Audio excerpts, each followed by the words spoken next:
Chapter 1.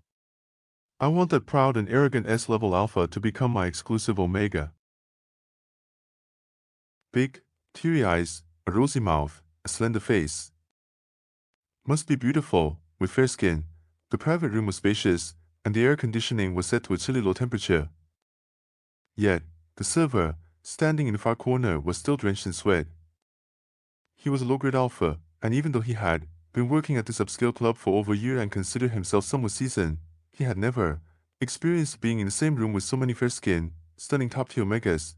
The secretary quickly finished reading the summary of the report, carefully reviewing every page of the document. After confirming it against the row of kneeling Omegas several times, he finally handed a stack of paper to the young employer sitting on the sofa. With utmost respect, he said, "The people you requested, all 32 of them, are here." A pale hand with slender, well-defined fingers casually flipped through the file, letting out a soft, disdainful chuckle. Without any attempt to hide his contempt, the young man remarked, "Terrible taste." The secretary chimed in from the side, "Sheng Shaoyou never falls in love. He only ever gets involved with young and beautiful Omegas. To call it a relationship is really just stretching the truth. They're more like bed companions. None of them stay by his side for long. But his taste and aesthetic preferences are very consistent." Someone even once joked that, in his own way, that consistency is a kind of long-term devotion. The young employer didn't respond, but the secretary, who had worked by his side for many years, was exceptionally skilled at reading the room. He noticed the employee's gaze had fallen on the upper right corner of a page in the file. The file had been meticulously prepared by the secretary himself, containing detailed records of every Omega who had been involved with Sheng Shaoyou. In the top right corner of each entry, the duration of each relationship was noted. Before the employer could ask, the ever-thoughtful secretary explained preemptively, out of all his lovers, the longest anyone stayed by his side was 6 months. That would be Song Huanqing. In the corner of the room, an Omega couldn't help but lift his head slightly at the sound of his name. The person sitting in the center of the room looked like someone not to be trifled with. Song Huanqing didn't dare look directly at him and only dared to sneak a glance. Even so, he was immediately caught red-handed. In the corner of his eye, he saw a stunningly beautiful hand lift slightly, pointing at him casually. The secretary, ever perceptive, immediately called his name again, saying, "You, come here." Song Huanqing was extremely delicate and pretty, especially his eyes, which tilted down ever so slightly at the corners, giving him a naturally innocent and sentimental appearance. He had a faint idea why he was being called, because of his brief involvement with Sheng Shaoyou years ago. Song Huanqing came from an ordinary background. His romantic history with the young master of the Sheng family can be described more as being kept rather than being in a relationship. Leveraging his striking looks and physique, Song Huanqing had now become a somewhat well-known idol, specializing in singing and dancing. Today, he had been abruptly invited over while he was working. Anyone who could thrive in the entertainment industry wasn't a fool.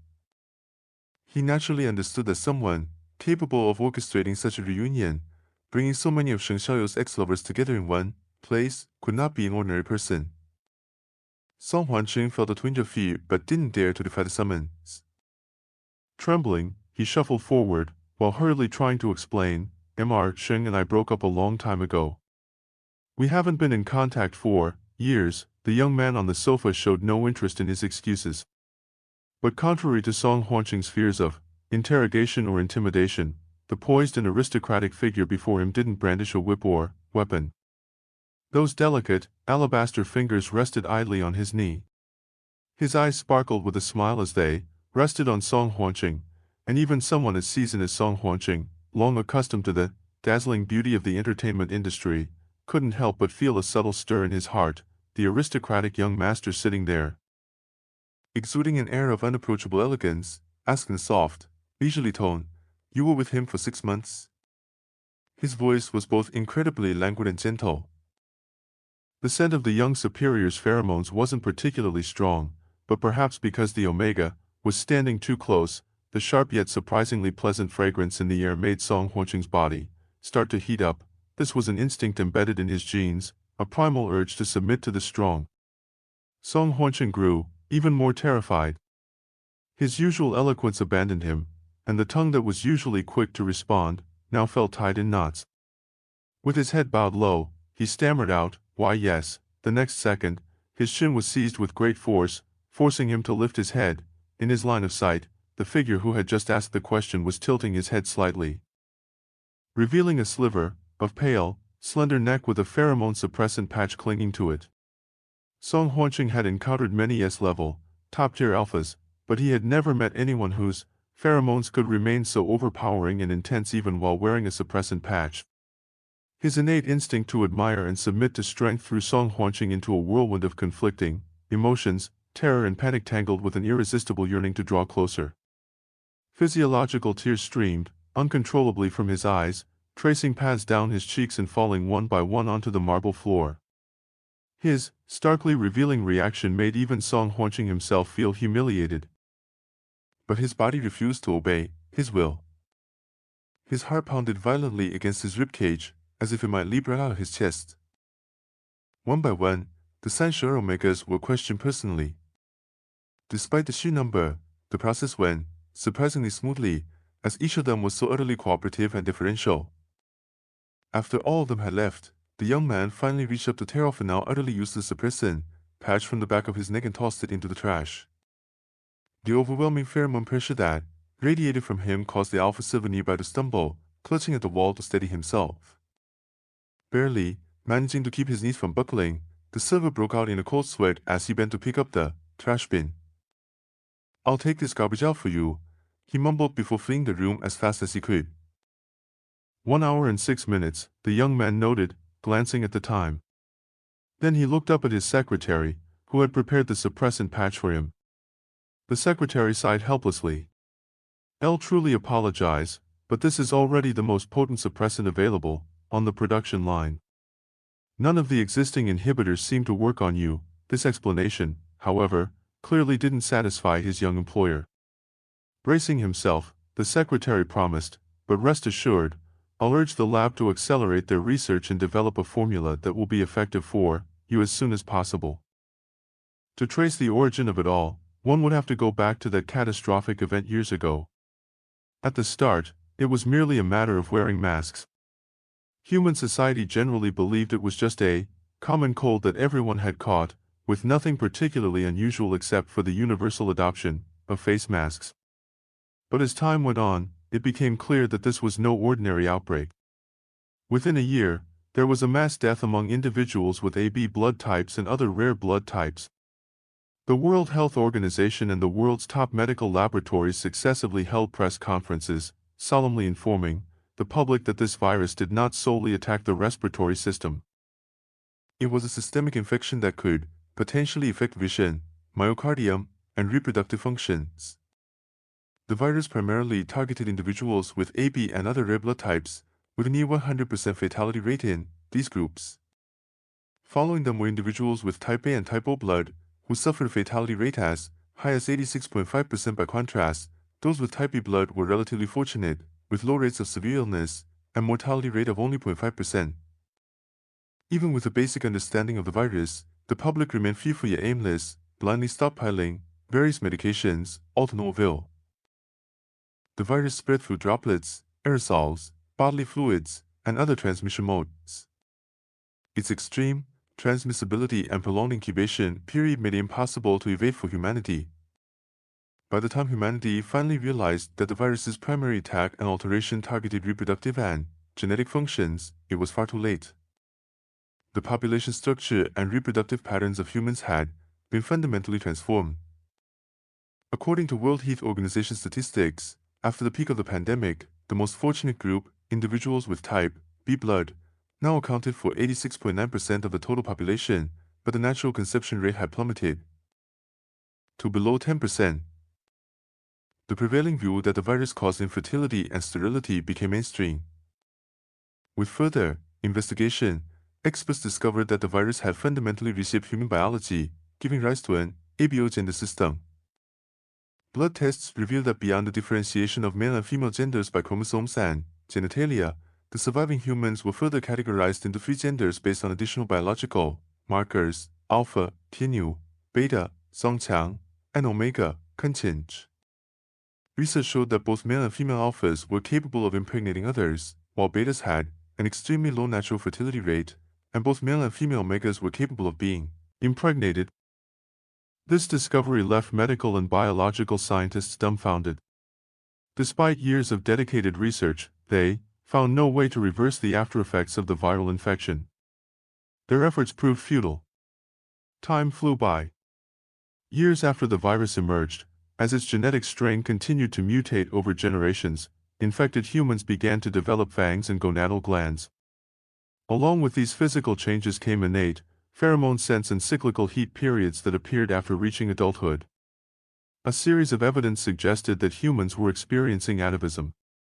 The phenomenon was no longer regarded as a mere aftereffect of the virus. The focus of debate shifted from addressing the consequences of the infection to questioning whether this was evolution or regression. Time proved to be the best remedy. Humanity and its descendants, having survived the ravages of the virus, gradually came to accept everything, and the arguments eventually subsided. The massive infection and the tragic large-scale deaths ultimately became nothing more than a few lines in textbooks, succinctly summarized on a single page, treated as just another evolutionary milestone akin to apes learning to walk upright. Survival of the fittest, natural selection. Many people stubbornly believe that as the descendants of survivors, we have perfectly adapted to ABO society. If we are born this way, why bother tracing its origins? The female anchor's articulate and rhythmic broadcasting voice carried a hint of persuasion. However, in truth, the study of human evolution is of great significance. In the process of tracing our roots, we can use the past to understand the present. Then her tone shifted, becoming serious. Recently, scientists have discovered that aside from the well-known alpha, beta, and omega genders, there may exist other lesser-known genders. Sheng Shaoyou took a sip of whiskey by his hand. He hadn't expected that this group of second-generation elites would be watching a scientific program on human evolution during the dinner gathering. Recently, everyone's been talking, saying that S-level alphas are no longer the pinnacle of humanity, and the newly discovered enigma is the one that truly is. What do you think, Xiaoyu? Attention-grabbing nonsense, Sheng Shaoyou said bluntly. He put down his wine glass. The dim light illuminated his handsome and chiseled face, making his features appear even more defined, casting a sharp and smooth jawline reflection on the black glass tabletop of the private room. Sheng Shaoyou was the young heir of Xingfang Biotech. Having been entrenched in the field of biotechnology for years, he had taken over the company from his ailing father, Xingfang, earlier this year. Regarding topics like this, he was undoubtedly the most qualified to speak among everyone present. Sheng Shaoyou had always believed that the heavily mythologized enigma of me, sensationalized by the media, was likely nothing more than an S-level alpha who happened to encounter a faulty gender detection instrument. It wasn't a miracle, it was merely a misdiagnosis, a joke. Even if we take a step back and assume that enigma truly exists, according to the known data, their existence rate is less than 1 in 10 billion. Arguing endlessly over a probability lower than that of an asteroid hitting Earth head-on is a foolish endeavor. Sheng Shaoyou didn't want to continue participating in such a pointless discussion. He glanced at the time, it was about right, and grabbed the jacket hanging on the back of his chair before leaving first. His secretary, Chen Pinming, was already waiting by the car. Seeing him come out, Chen Pinming swiftly opened the door of the back seat for him. Mr. Sheng, are we heading directly to HS Group? Sheng Shaoyou had an appointment with Shen Wulang, the young head of HS Group, after dinner. Sheng Shaoyou nodded and got into the car. The car's fragrance was pleasant. Its top notes carried the sharpness of bitter orange blended with rum, while the base notes transitioned into sophisticated woody scent. Chen Pinming was a beta, nearing 40 years old. Highly competent in his work, he wasn't particularly sensitive to pheromone fragrances. But the moment Sheng Shaoyou got in the car, his expression visibly worsened, prompting Chen Pinming to realize something was off. Frowning, he asked the driver if he had changed the pheromone perfume. Yes, the driver answered, puzzled. This is the Suishi produced by HS Group. Chen Pinming looked at him with a gaze that seemed like he wanted to devour someone. The driver, unsure of what he had done wrong, stammered as he explained. It's very popular recently. Popular. Popular was an understatement. It was practically slaying through everything in its path. Like Shengfang Biotech, HS Group's main business focus was also in the field of biotechnology.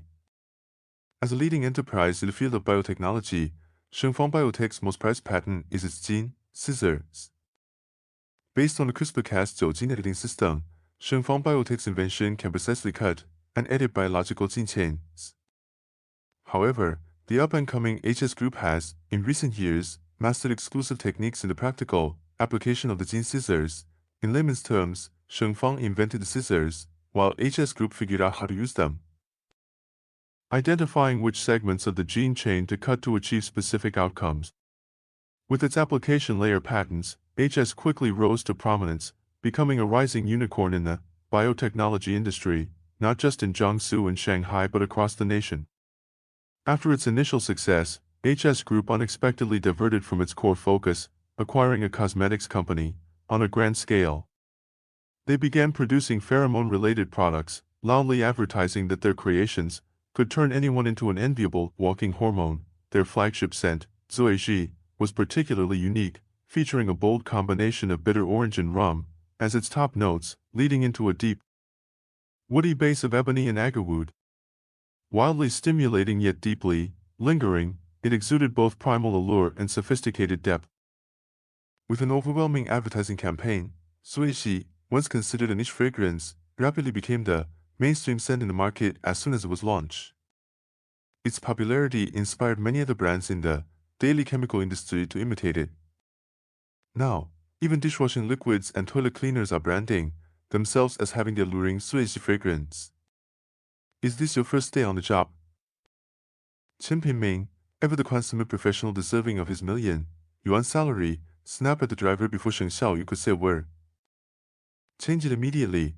The driver repeatedly apologized, and Chen Pingming pressed the button to lower the car windows all the way down.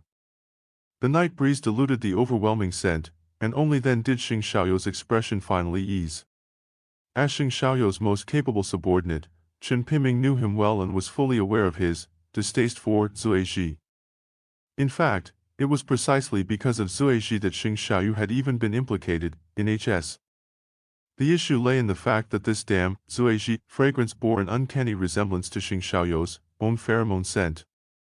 While others might feel proud if their natural pheromone aroma became the template for a wildly popular, modern product, Sheng Shaoyou called such widespread popularity rotten on the street. The thought of his once unique and niche pheromone scent being turned into a commodity that anyone could buy for a few bucks irritated him to no end. As a result, Sheng Shaoyou harbored a deep-seated loathing for HS Group, the instigator of his trend. Despite having had opportunities over the years, he had never established any private connections with HS Group's head, Sheng Wenlang. But things were different now.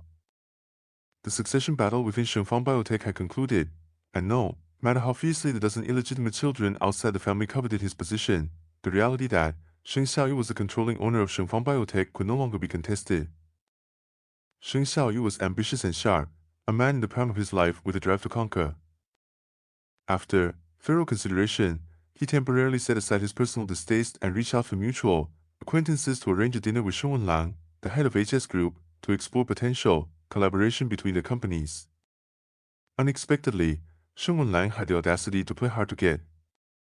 Claiming a packed schedule, he suggested that Sheng Shaoyou come to his office after dinner tonight. The mutual acquaintance, clearly embarrassed, awkwardly relayed Sheng Wenlang's response. They even criticized Sheng Wenlang on Sheng Shaoyou's behalf, else scolded him too. Acting so high and mighty, it's honestly a bit much. Yet, unwilling to truly offend Sheng Wenlang, they quickly added, but, to be fair, I don't think he's deliberately putting on airs. He really has been busy lately. In his heart, Sheng Shaoyou wanted nothing more than to have Sheng Wenlang flayed alive, but on the surface, he remained gracious, smiling as he said, with HS developing so rapidly, of course President Shen must be busy. Pioneering new territories is no easy task, I completely understand. He even took the opportunity to thank his friend for making the introduction and added magnanimously, "I heard you have a new establishment opening soon. Once you've set the date, don't forget to let me know." This particular friend managed a few of the most exclusive entertainment clubs in Jiangsu and Shanghai, and Sheng Shaoyou was well known for his generosity. Hearing this, the friend quickly responded, Of course. Just before they ended the call, the friend suddenly reminded Sheng Shaoyou, Shen Wenlang's temperament is a bit peculiar, he really dislikes omegas. If you're planning to discuss a partnership with him, make sure not to bring an omega along. Sheng Shaoyou, though known for his charm, was far from vulgar. Having been influenced by a friend who runs an entertainment club, he came to assume that every business deal in the world must be settled through indulgence in wine and pleasure. Sheng Shaoyou didn't take it to heart but appreciated the advice. Nonetheless, this is a priceless insider tip. Thanks for the heads up, bro. This friend had a close personal relationship with Shen Wenlang. But when Sheng Shaoyou finally arrived at Shen Wenlang's office, he couldn't help but doubt the accuracy of the information. Waiting for him at the door was a tall, thin-bearded man. He pulled a business card from his suit pocket and handed it to Sheng Shaoyou with both hands. Sheng Shaoyou didn't reach out to take it, he merely gave it a cursory glance and said, "A pleasure to meet you," to Gao Tu, the secretary and chief assistant. Following closely behind, Chen Pinming quickly stepped forward, accepting the business card on Sheng Shaoyou's behalf. He then handed over his own business card and exchanged pleasantry. "You're working overtime this late, Secretary Gao. That's truly commendable." Gao Tu appeared earnest and unassuming, but anyone serving as Shen Wenlang's chief assistant could hardly be a fool. Taking the card, he responded with a gentle smile, "It's the same for everyone. President Sheng and Secretary Chen have worked hard as well." Inside the office, Shen Wenlang didn't seem as inundated with work as he had claimed. As the door opened, even Gao Tu, who was walking in front, couldn't help but freeze for a moment. Shen Wenlang was currently holding his newly hired secretary, someone with the surname Hua, close as they spoke. The two were standing in an intimate posture, their proximity ambiguous, though Shen Wenlang's expression remained cold. Secretary Hua was an Omega. Being held by his superior, a top-tier alpha, was visibly stressful for him. His hands were pressed against Shen Wenlang's chest, clearly trying to push him away, but his shirt had already been pulled out from his trousers, and his collar was unbuttoned, exposing a swath of fair, heaving chest. An alpha holding an omega, with the omega's eyes slightly reddened and breathing unevenly, any adult could immediately guess what was happening. Sheng Shaoyou was an alpha himself, and from his vantage point, Shen Wenlang, who seemed eager to flirt with his omega subordinate right there in the office, didn't look the least bit like someone who disliked omegas. Shen Wenlang and Secretary Hua were so absorbed in their exchange that neither noticed the arrival of the visitors. Sheng Shaoyou stood a few meters away at the door, his hands in his pockets, watching the scene unfold with detached amusement. Suddenly, Secretary Hua began to struggle, his voice trembling as he cried, "President Shen, please don't." Shen Wenlang merely smirked, reaching out to press firmly on the back of his neck and pull him closer. The distance between their lips closed instantly. Gao Tu's throat felt as if it had been stuck with a fishbone, sharp and unbearable. Unable to endure any longer, he let out a loud, deliberate cough to signal his boss to rein it in and stop giving their guests a free live performance of the Spring Palace show. Hearing the cough, Shen Wenlang looked toward the door. The domineering expression on his face eased, somewhat, replaced by a faint, insincere smile as he greeted, "President Sheng, you're here. Have a seat." Yet, the hand gripping the other person's wrist didn't loosen in the slightest. The poor Omega, whose wrist was trapped, didn't share Shen Wenlang's shameless composure.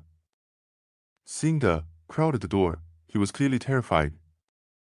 In his panic, he yanked his wrist free from his boss's grasp and hurriedly straightened his disheveled clothes. Only after finishing did he dare to look up.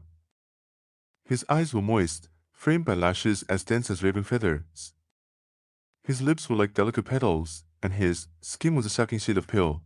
Sheng Shaoyou's heart gave a heavy thump, and words escaped his lips before he could think. "It's you."